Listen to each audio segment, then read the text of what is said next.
নমস্কার বন্ধুরা, আশা করি সবাই সুস্থ ও ভালো আছেন। আজ পড়া শুরু করছি সমরেশ মজুমদারের লেখা মনের মতো মন। ভালো লাগলে লাইক, শেয়ার, কমেন্ট, সাবস্ক্রাইব করে দেবেন। তখনও কলকাতার 90% মানুষ বিছানায়। ঘন ছায়া নেতিয়ে রয়েছে উত্তর কলকাতার পুরনো বাড়ির শরীরে গলিতে। স্বপ্নাশিস আলতো দৌড়ের ভঙ্গিতে দেশবন্ধু পার্কের দিকে যেতে যেতে বুঝতে পারল তার কেটসের আয়ু বেশি দিন নেই।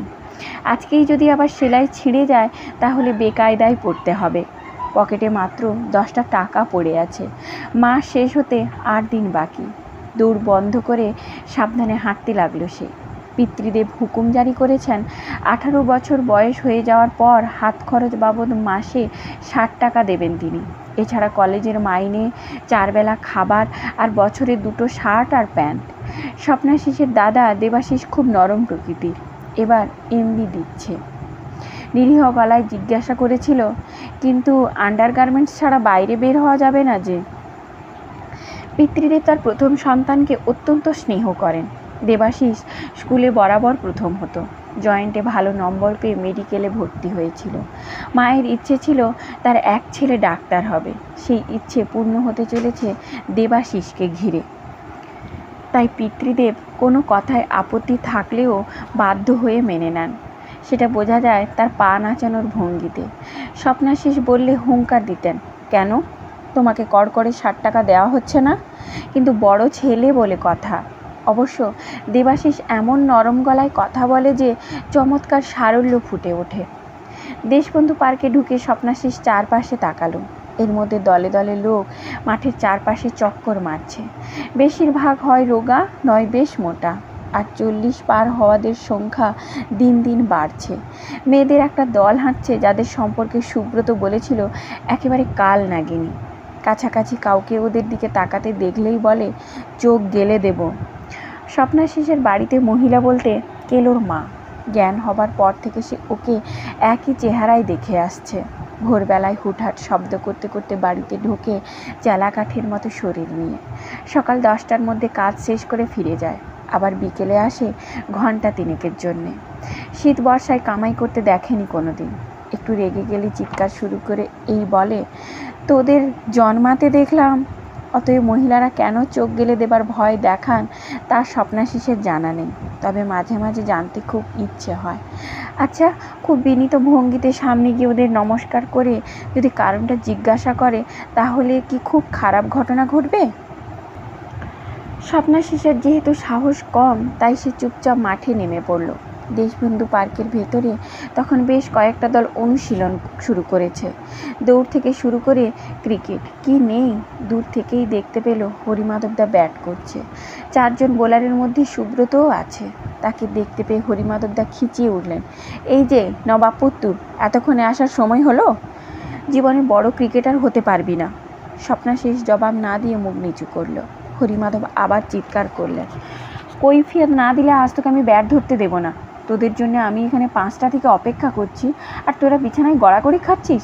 এই জন্যে বাঙালি কখনো শচীন হতে পারবে না, বড়দের সৌরভ হয়েই ফুটে যাবে।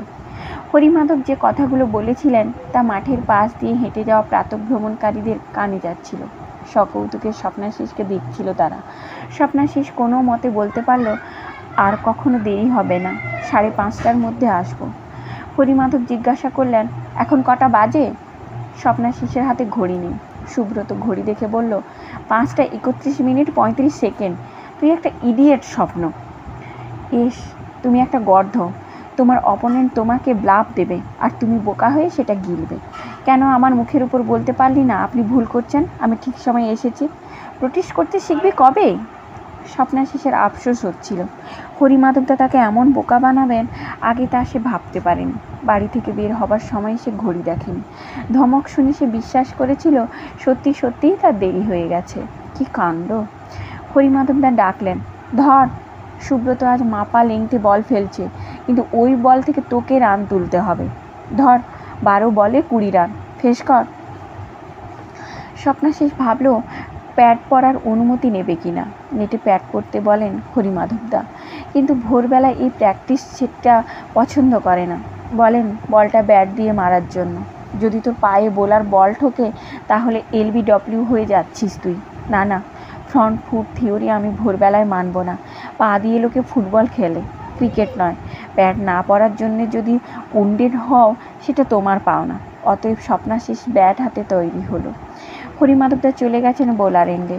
4 জন বোলার, এর একজন উইকেট কিপার ছাড়া এই সময় কোনো ফিল্ডার নেই। বাঁ দিকের পাঁচিলটায় বল লাগানো 4, ওটা ডিঙ্গলে 6, ডান দিকের গাছটা বাউন্ডারি, এসব মুখস্থ। প্রথম বলটা করলো সুব্রত, গুড লেন্থ বল, মাটিতে পড়ে নিচু হয়ে অফ স্ট্যাম্পের দিকে যাচ্ছিল। মারতে গিয়ে সামনে নিয়ে ডিফেন্স করলো স্বপ্নাশিস। হরিমাধবদা চিৎকার করলেন, 11 বল 20 রান। ইডিয়ট, তুই 5 দিনের টেস্ট ওপেন করতে আসিস নি। স্বপ্নাশিস বলল, এই বল মারবো কি করে? গুড লেন্থটাকে ওভার পিচ বানিয়ে নে। থ্রো দেখে পায়ের কাজ করতে পারছিস না? মিস করলে বোল্ড বা স্ট্যাম্পড হয়ে যেতে পারি। হলে হবি, আমি তো তোকে বলিনি আউট হলে 12 বল পাবি না। স্বপ্নাশিস আবার বোকা বনল। হরিমাধবদার স্বভাব হলো কথার প্যাঁচে ফেলে জব্দ করা। সুব্রত দ্বিতীয় বলটি ডেলিভারি দেবার মুহূর্তে সে 2 পা এগিয়ে গেল। এবার বলটা গুড লেন্থে স্পটে না পড়ে ফুল টস হয়ে গেল। স্বপ্নাশিস এগিয়ে যাওয়ায় বল মারার পজিশনে পেল না। কোনো মতে বুকের কাছে ব্যাট তুলে শেষ মুহূর্তে সে বলে ছোঁয়াতে পারল, কিন্তু ততক্ষণে বল উঠে গেছে ওপরে। সুব্রত দৌড়ে এসে ক্যাচ লুফে নিয়ে চিৎকার করলো, আউট। 7:30টায় হরিমাধবদা তাদের ছাড়লেন। এখান থেকে সোজা শ্যামবাজারে গিয়ে বাজার করে বাড়ি ফিরবেন তিনি। ভদ্রলোক বিয়ে করেন, ভাইয়ের সঙ্গে থাকেন, ক্রিকেটই তার ধ্যান জ্ঞান জীবন। বাংলার হয়ে রঞ্জি খেলেছেন 2 বছর, সেই সময় ক্লিকে পড়ে বাদ যান দল থেকে, কিন্তু এখনও পর্যন্ত অন্তত 22 জন রঞ্জি প্লেয়ার তৈরি করেছেন এই মাঠ থেকে। প্রায়ই বলেন, পরিশ্রম কর রে, পরিশ্রমের কোনো বিকল্প নেই। যারা ইন্ডিয়া খেলে তাদের যে কত পরিশ্রম করতে হয়েছে সেটা ভেবে দেখ। পড়াশোনা, খাওয়া দাওয়ার সময় ছাড়া যখন বাড়িতে থাকবি তখনই ক্রিকেটের কথা ভাববি।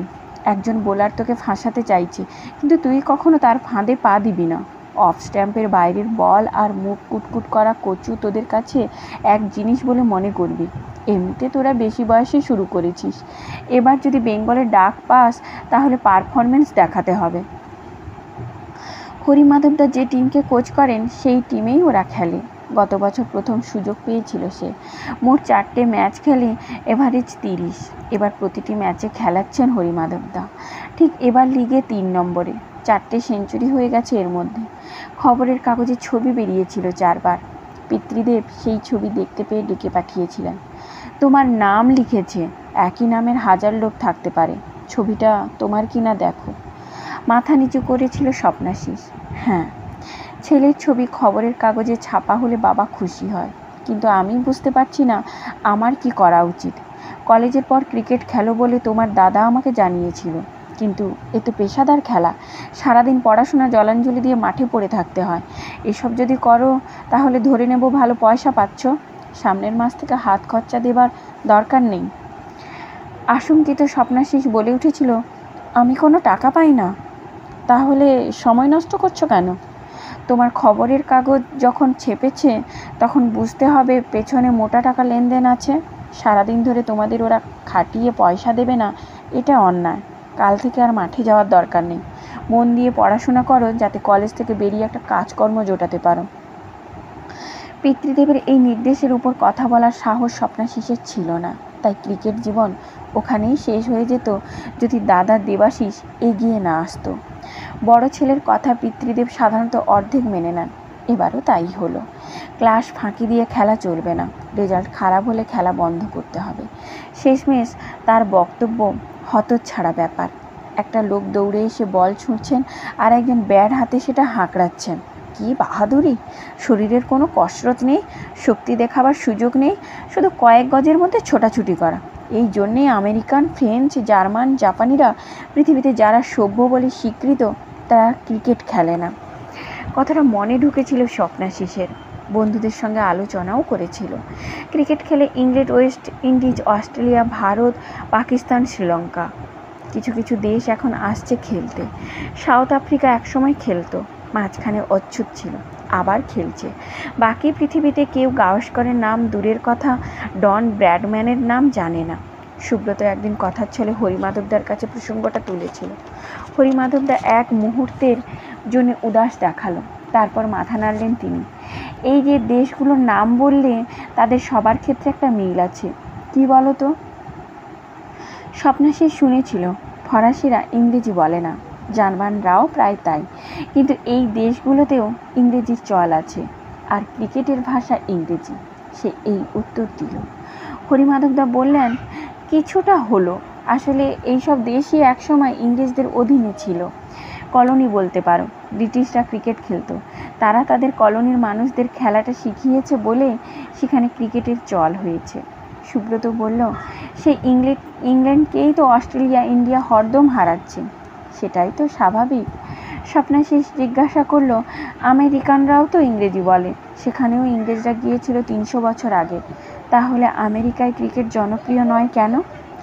আমেরিকায় ইংরেজরা গিয়েছিল সোনার লোভে, গিয়েছিল, তেমনি স্পেনিশ ডাচরাও ও দেশে যায় আগুপিছু। আমেরিকা কখনোই ব্রিটিশদের কলোনি ছিল না যে তাদের ইচ্ছে মতো সব কিছু ও দেশে হবে। এখন তো শুনেছি ব্রিটিশরা যা করে ঠিক তার উল্টো আমেরিকানরা করে, এমনকি ইংরেজিটাকেও নিজেদের মতো করে নিয়েছে। যাক, হঠাৎ এসব প্রশ্ন কেন? ভালো জিনিস সবসময় গ্রহণ করব আমরা। ব্রিটিশরা শিখিয়েছিল বলে যখন টেবিল চেয়ার কাপ প্লেট ফেলে দিচ্ছি না, তখন ক্রিকেটও আমাদের জীবন থেকে বাদ হয়ে যাচ্ছে না। 7:30 বাজা মাত্র হরিমাধবদা উইকেট তুলে নিলেন। কাল এরিয়ানের সঙ্গে খেলা, বিকেলে সবাই এসো, কিছু কথা বলবো। সুব্রত বলল, এখনই বলুন না, বিকেলে একটা ঝামেলা আছে। আমি তোমাদের বলিনি ম্যাচের আগের দিন নিজেকে ফ্রি রাখতে? কি করব বলুন, আমার মাসিমা খুব অসুস্থ। স্বপ্নাশীষের একজন পরিচিত ডাক্তারকে নিয়ে যাওয়ার কথা ওর বাড়িতে, সিরিয়াস কেস। হরিমাধবদার গলার স্বর নরম হলো। কি হয়েছে তার? নার্ভের ব্যাপার। ও স্বপ্ন, তুই কাল ওপেন করবি? আমি? কেন? যা বলছি শোন, বেঙ্গল টিমে কোনো ভালো ওপেনার নেই। 2-3টে ম্যাচে যদি ক্লিক করে যাস তাহলে কপাল খুলে যেতে পারে, কিন্তু আমি যে অত ডিফেন্সিভ খেলতে পারি না। তোকে কে বলেছে ওপেনারদের ডিফেন্সিভ খেলতে হবে? ননসেন্স। অফ স্ট্যাম্পের বাইরের বল ছেড়ে দিবি, মারার বল যেমন মারিস তেমনি মারবি। প্রথম 4টে ওভার রিস্কি শট নিবি না, ব্যাস। বিকেলে এলে তোকে নিয়ে কিছুক্ষণ। যাক গেল, ওর মাসিমা যখন অসুস্থ তখন। আর হ্যাঁ সুব্রত, তুই শুধু মনে রাখবি তোকে অফ স্ট্যাম্পের উপর বল রাখতে হবে। 3 কাঠির ওই একটি ছাড়া আর কিছু তুই চিনবি না। আর যেমন গুড লেংথে বল ফেলছিলি ঠিক তাই চাই। আচ্ছা, গুড লেংথে বল ফেলছিস দেখে স্বপ্ন যখন এগিয়ে গেল তখন হঠাৎ ফুলটোস করে দিলি কেন? ওকে বোকা বানাতে? সুব্রত হেসে মাথা নাড়ল। হ্যাঁ, ইডিয়ট। ওটা না করে বলটা আর একটু স্লো ছাড়বি। ব্যাটসম্যান স্পেস বুঝতে না পেরে ফসকাবে আর অবধারিত স্ট্যাম্পড হবে। হরিমাধবদা চলে গেলেন। সুব্রত বাকিদের কাছ থেকে স্বপ্নাশীষকে কিছুটা দূরে সরিয়ে আনতেই স্বপ্নাশীষ তাকে জিজ্ঞাসা করলো, তুই ওরকম গুল মারলি কেন? কারণ আজ বিকেলে আমরা আসতে পারবো না তাই। আমরা আসতে পারবো না কেন? তোর কোন মাসি? আমার কোনো মাসিই নেই। শ্যামনগরে যেতে হবে, 30 ওভারের খেলা, দুজনের জন্য 500 চেয়েছি। আজ কোয়ার্টার ফাইনাল। চটপট বাড়ি গিয়ে তৈরি হয়ে উল্টোডাঙ্গা স্টেশনে চলে আয় 9:30টার মধ্যে। তুই খেপ খেলতে যাচ্ছিস? আমি একা নই, তুইও যাচ্ছিস। যা, আর দেরি করিস না। সুব্রত উল্টো দিকে হাঁটতে লাগলো। স্বপ্নাশীষ হতভম্ব। সুব্রত প্রায়ই কলকাতার আশেপাশে খেপ খেলে বেড়ায়, কিন্তু এখনও পর্যন্ত স্বপ্নাশীষ ও পথে যায়নি। হরিমাধবদার কড়া নির্দেশ আছে খেপ না খেলার। শ্যামনগরটা কোথায় চট করে মাথায় এলো না। সেখানকার কোন টিমে তাদের খেলতে হবে তাও বলল না সুব্রত। ক্রিকেট এমন খেলা, কোথাও কেউ একটু ভালো খেললেই খবর ছড়িয়ে যায়। বিপক্ষ দলেও পরিচিত খেলোয়াড় থাকতে পারে, সেক্ষেত্রে হরিমাধবদার কানে খবর পৌঁছতে 2-1 দিন লাগবে মাত্র, আর তাহলে একদম ছিঁড়ে খাবেন উনি। বেঙ্গল খেলার কোনো চান্স থাকবে না। স্বপ্নাশীষ দোটানায় পড়ল। তাছাড়া আজ কলেজ আছে, এমনিতেই লিগ খেলার জন্য ভালো কামাই হবে। কি করবে ভাবতে ভাবতে সে বাড়িতে ফিরে এসে শুনল পিতৃদেব তারস্বরে চিৎকার করছেন। এই বাড়িতে ঢোকার 2টো পথ আছে। জমাদার যে পথে ঢুকে সেই পথে ঢুকবে বলে স্বপ্নাশীষ মৃদু শব্দ করতে লাগলো। এর পরিণতি হলো উল্টো। কেলোর মায়ের গলা পাওয়া গেল ভেতর থেকে। সময় অসময় নেই, হুট করে এলেই হলো মুখ পোড়া। এখন আমার নিঃশ্বাস ফেলার সময় নেই যে তোকে জল দিতে যাব। 1 ঘন্টা বাদে ঘুরে এসো। কেলোর মায়ের গলা কানে যাওয়া মাত্র পিতৃদেব আচমকা চুপ করে গিয়েছিলেন। এবার তাকে বলতে শোনা গেল, আশ্চর্য, একটু আস্তে কথা বলতে পারো না? বলে কি হবে, শুনতে পাবে না তো, আপনি এত জোরে জোরে কথা কইছেন। ঠিক আছে ঠিক আছে, 7 সকালে লোক এসেছে বাবুর খোঁজে, আর তিনি মর্নিং ওয়াকে গিয়ে এখনও ফেরেননি।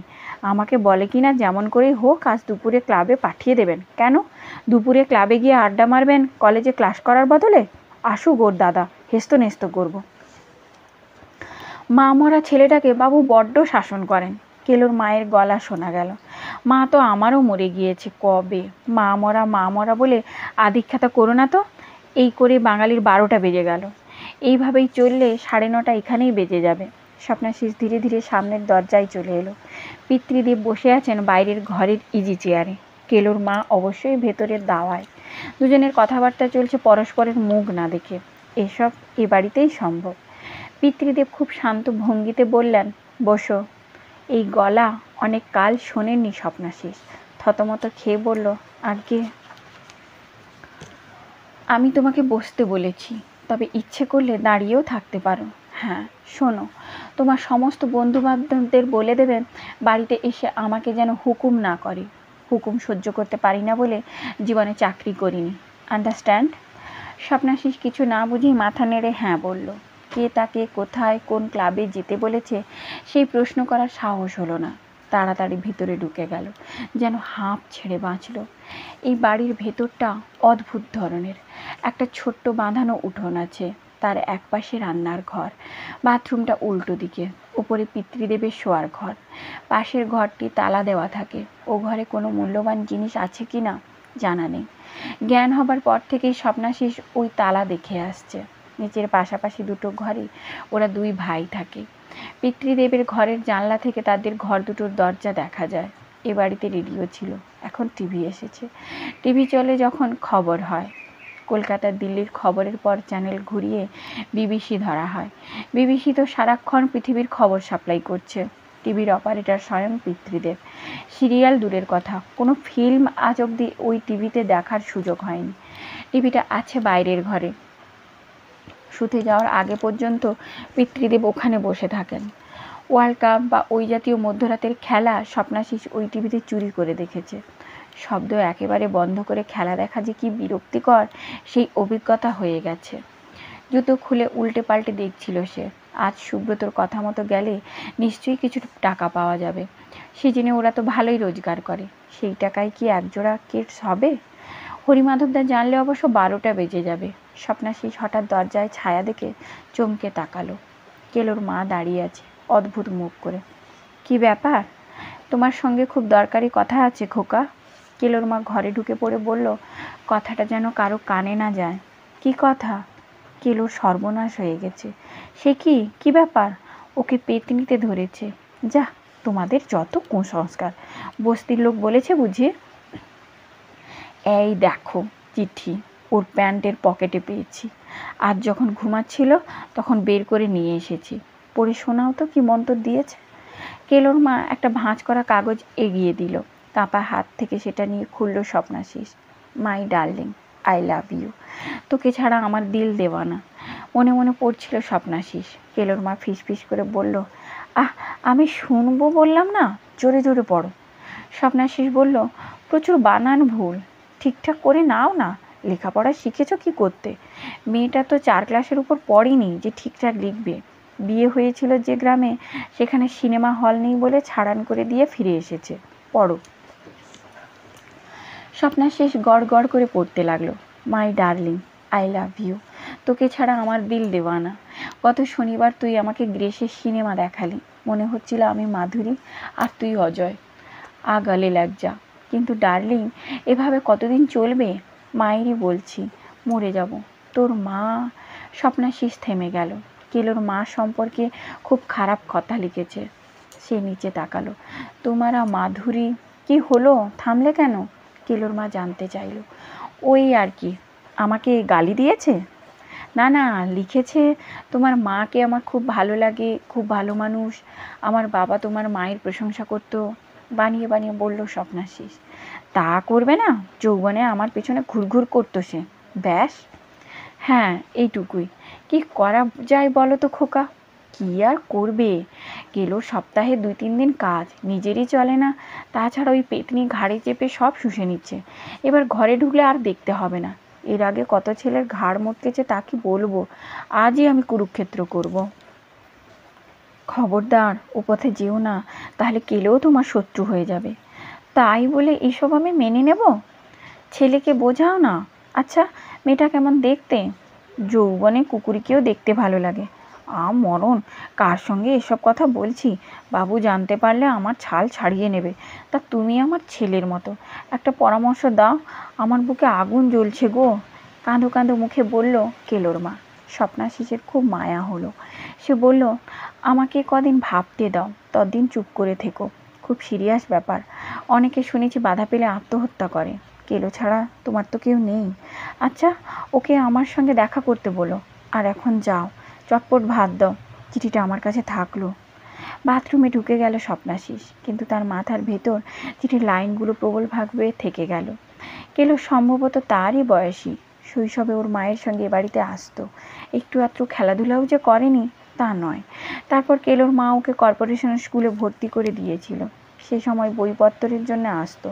কেলোর গায়ের রং কালো, স্বাস্থ্য ভালো, মাথায় মিঠুনের ছাট। একটু বড় হওয়া মাত্র এ বাড়িতে আসা বন্ধ করে দিল কেলো।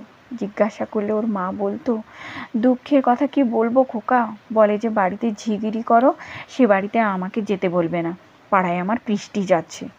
কিন্তু স্বপ্নাশিসের সঙ্গে মাঝে মাঝেই রাস্তাঘাটে দেখা হতো। ছেলেবেলার তুই তোকারি তুমিতে উঠে গিয়েছে ততদিনে। একদিন দেশবন্ধু পার্কে সে ব্যাট করে ফিরছে। কেলো এসে বলল, তুমি মাইরি দারুণ খেলো তো। তুই কি করছিস? ড্রাইভিং শিখছি, ট্যাক্সি চালাবো। পড়াশুনো ছেড়ে দিয়েছিস? ধুত, ওসব ভদ্রলোকের জন্যে, আমাকে এখন মালের ধান্দা দেখতে হবে। এর কিছুদিন বাদে কেলোকে পুলিশে ধরেছিল সিনেমার টিকিট ব্ল্যাক করার অপরাধে। কেলোর মায়ের তখন কি কান্না! আমার ছেলে এরকম করতেই পারে না, ওর বন্ধুরা টিকিট রাখতে দিয়েছিল বলে রেখেছিল। পিতৃদেবের শরণাপন্ন হয়েছিল কেলোর মা। তিনি স্পষ্ট বলে দিয়েছিলেন, তোমার ছেলে বলে আমি কিছু বলছি না, আমার ছেলে এরকম করলে ত্যায্য পুত্র করতাম। সেই কেলো শেয়ারে ট্যাক্সি চালায়, রোজ গাড়ি পায় না বলে রোজগার কম, তবু তাতেই খুশি ছিল ওর মা। কিন্তু এই চিঠি বলছে কেলো প্রেম করছে। স্বপ্নাশিসের মজা লাগলো। মেয়েটা যেভাবে লিখেছে তাতে বোঝা যাচ্ছে সিনেমার পোকা, কিন্তু চিঠি পড়লে গা কীরকম শিরশির করে। গায়ে জল ঢাললো সে। পরিচিত কোনো মেয়ের মুখ মনে করার চেষ্টা করলো যে তাকে এই ভাষায় চিঠি লিখতে পারে। না, কাউকে মনে পড়ল না। এ বাড়িতে কেলোর মা ছাড়া কোনো মহিলাই নেই। মা মারা যাওয়ার পর পিতৃদেব আবার বিয়ে করতে পারতেন, তখন তো সে একেবারে শিশু। তিনি তা না করে বিবেকানন্দের বাণী মুখস্থ করেছেন। স্বপ্নাশিস বিবেকানন্দের কোনো লেখা পড়েনি। মাঝে মাঝে সন্দেহ হয় পিতৃদেব যা বলেন তার সবই বিবেকানন্দের লেখা কিনা। নারী বর্জিত জীবনযাপন করেছিলেন বলে এই সংসারে আর কোনো মহিলা আসেনি। স্বপ্নাশিসের মনে হচ্ছিল কেলো বেশ ভাগ্যবান। খাওয়া দাওয়া সেরে খেলার পোশাক জুতো ব্যাগে ভরে গম্ভীর মুখে সে পিতৃদেবের সামনে দিয়ে বেরিয়ে গেল। তিনি সম্ভবত চোখ তুলে দেখেছিলেন, নইলে স্বপ্নাশিস তার পিঠে অস্বস্তি অনুভব করলো কেন? ওই সময় যদি তিনি ব্যাগ নিয়ে বের হবার কারণ জিজ্ঞাসা করতেন, তাহলেই হয়ে গিয়েছিল। উল্টোডাঙ্গা স্টেশনের এনকোয়ারির সামনে সুব্রত দাঁড়িয়েছিল। ওকে দেখে হেসে বলল, যাক, এসে গেছিস। ওদের একজন বোলার আর ব্যাটসম্যান দরকার। তোকে তো বলেছি 5 চেয়েছি, কত দেবে জানি না, যাই দিক 50-50। কম দেয় নাকি? কম? খেপ খেলতে গিয়ে আক্ষেপে পড়তে হয় অনেক সময়, পুরোটাই মেরে দেয়। তাহলে যাচ্ছিস কেন? এখানে মারবে না, আমার মামা তো ভাই আছে ওই ক্লাবে, চল, টিকিট হয়ে গেছে। ওভারব্রিজে উঠতে উঠতে সুব্রত বলল, হরিমাধবদাকে একদম বলবি না, কিন্তু যদি জানতে পারে? দূর, কোথায় শ্যামনগর আর কোথায় দেশবন্ধু পার্ক, তোর তো আজ হাতে খড়ি। হ্যাঁ, ভয় লাগছে খুব।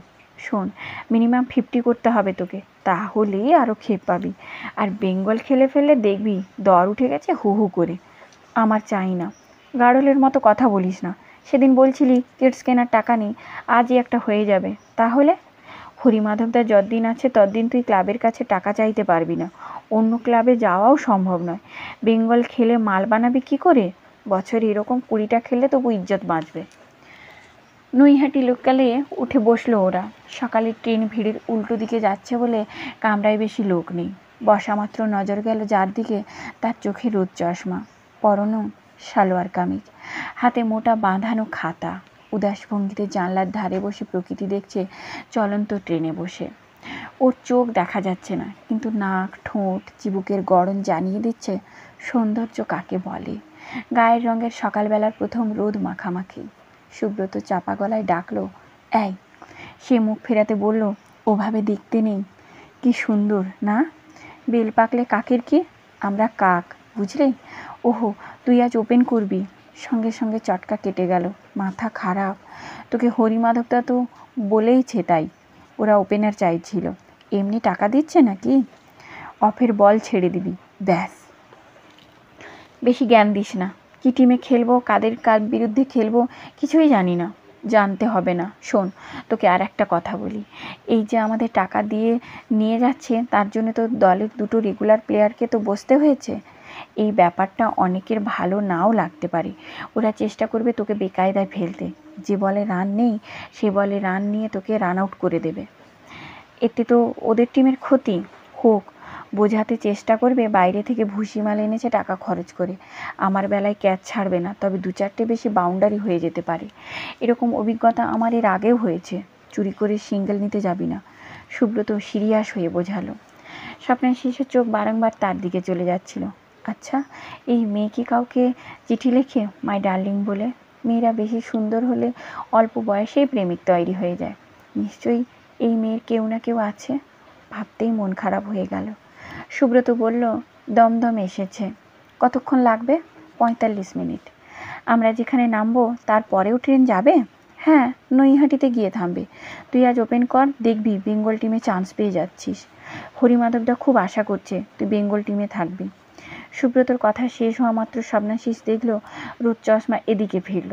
কি কাণ্ড, মেয়েটা তাকে দেখছে। সেটা লক্ষ্য করে সুব্রত বলল, রঞ্জিতে যদি কয়েকটা সেঞ্চুরি করতে পারিস তাহলে ইন্ডিয়া টিমে ঢুকে যেতে পারবি। কে বলতে পারে 2 বছর বাদে লোকে সচিনের মতো তোর নাম করবে কি না। ভ্যাট!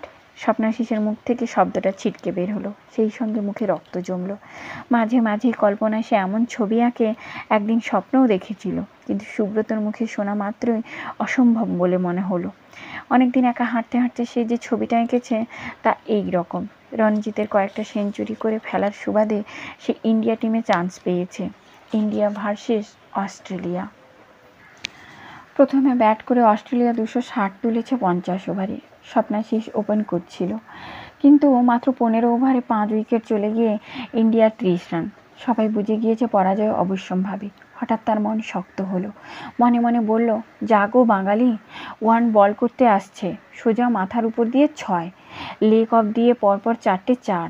শেষ বলে 1 নিয়ে উল্টো দিকের উইকেটে গিয়ে নেক্সট ওভার ফেস করলো সে। 1 ওভারে 23 রান। 22 ওভার বাকি থাকতে ম্যান অফ দ্য ম্যাচ হয়ে সে বেরিয়ে আসছে মাঠ থেকে ব্যাট উঁচু করে। সে জানে এই সবই স্বপ্ন, কিন্তু স্বপ্নটাকে দেখতে ভারী ভালো লাগে। একটার পর একটা স্টেশন পেরিয়ে যাচ্ছে ট্রেনটা। ব্যারাকপুরে এসে থামতেই মেয়েটা নড়ে চড়ে উঠল। স্বপ্নাশিসের খুব খারাপ লাগছিল। মেয়েটা নিশ্চয়ই নেমে যাবে এখানে, কিন্তু ও নামলো না। মাঝে মাঝে বাইরের প্রকৃতি দেখছে, আবার ভেতরেও নজর রাখছে। রোদ চশমার জন্য ওর চোখ দেখা যাচ্ছে না, এই মুশকিল। হঠাৎ উল্টো দিকে বসা এক বৃদ্ধ জিজ্ঞাসা করলেন, তোমার ক্রিকেট খেলা? সুব্রত মাথা নাড়ল। হ্যাঁ। শ্যামনগরে যাচ্ছ? আপনি জানেন ওখানে খেলা হচ্ছে? হ্যাঁ, খুব পুরনো টুর্নামেন্ট। আমরা যখন রঞ্জি খেলতাম তখন অবশ্য এত সব টুর্নামেন্ট ছিল না। কলকাতার বাইরে খেলতে গেলে তো তোমরা টাকা নাও। দিলেই নেই, সুব্রত বলল। ও অবশ্যই প্রথম যাচ্ছে, কোনোদিন টাকা নেয়নি। আপনি কবে রঞ্জি খেলতেন? পঙ্কজ রায়ের সময়ে? না না, তারও আগে। লিগে খেলো? হ্যাঁ, ওর এবার বেঙ্গল খেলার সম্ভাবনা আছে। বৃদ্ধ তাকালেন স্বপ্নাশিসের দিকে। তাহলে আরও পরিশ্রম করো। এই যে উৎপল চ্যাটার্জি কত পরিশ্রম করেছে বলেই তো 30 বছর বয়সের সুযোগ পেল। আমি ওর কাছে বেশি আশা করি না। এখন 16-17তে একটা প্লেয়ার তৈরি হয়ে যায়। তোমাদের বয়সে তো চুটিয়ে খেলা উচিত। এমন সময় মেয়েটি উঠে দাঁড়ালো। চলন্ত ট্রেনে ব্যালেন্স রাখতে রাখতে এগোলো দরজার দিকে। বৃদ্ধ বললেন, তোমরা বসে আছো কেন? শ্যামনগর এলো বলে? ওরা ঝটপটিয়ে উঠে দাঁড়ালো। স্বপ্নাশিস দেখল মেয়েটি গম্ভীর ভঙ্গিতে নেমে গেল প্ল্যাটফর্মে। ওরা নামতেই ট্রেন ছেড়ে দিল। সে জিজ্ঞাসা করলো, কত দূরে মাঠ?